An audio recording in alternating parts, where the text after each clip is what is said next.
My brother takes one bad pill and now I don't have a brother. What's out there? Where else is it? Who else is taking it? And they just don't know. They got to deal with it like it's terrorism because it's ruining families in America. Tonight, the family of a 22-year-old is raising awareness about the little-known synthetic drug protonidazine after their son was found dead in their Stevenson Ranch driveway.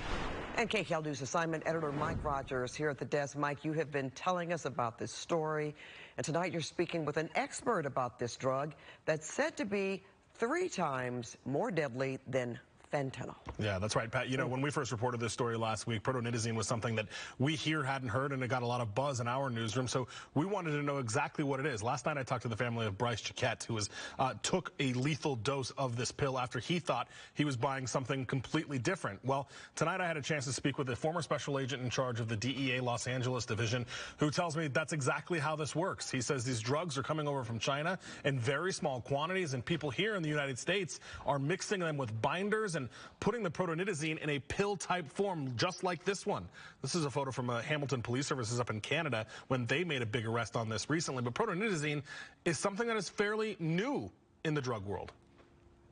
There's several drugs that you'll hear of, unfortunately, over the next 6 months, the next 2 years, that will have a nitazine at the end of them. And these are designer synthetic opioid drugs. They're tweaking the molecules, trying to get a certain effect, looking for what's cheap, looking for what they can smuggle into the country and what people are looking for to press pills. And again, mostly we're going to see these drugs in fake pressed pills. And it's put out there on the street as if it was a legitimate prescription drug.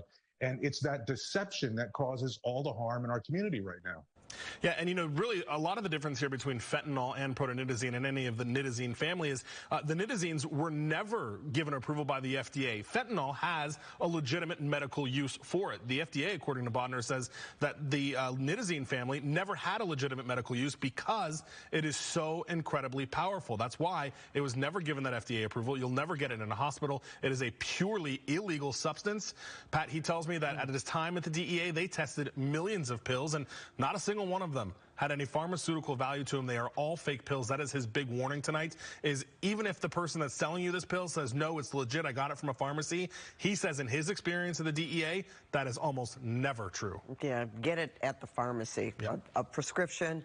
And I don't know, you know, Mike, hopefully they can really crack down on these fake pressed pill manufacturers. I know a lot of them are overseas, but still, yeah, and you know, more pressure. Going after the dealers. This is what we've been talking about. This is a first in the nation prosecution of a death from protonidazine. Okay, well, thanks so much for that follow-up, Mike. That's powerful stuff, and we hope it continues to be looked into. Yeah. All right, thank you.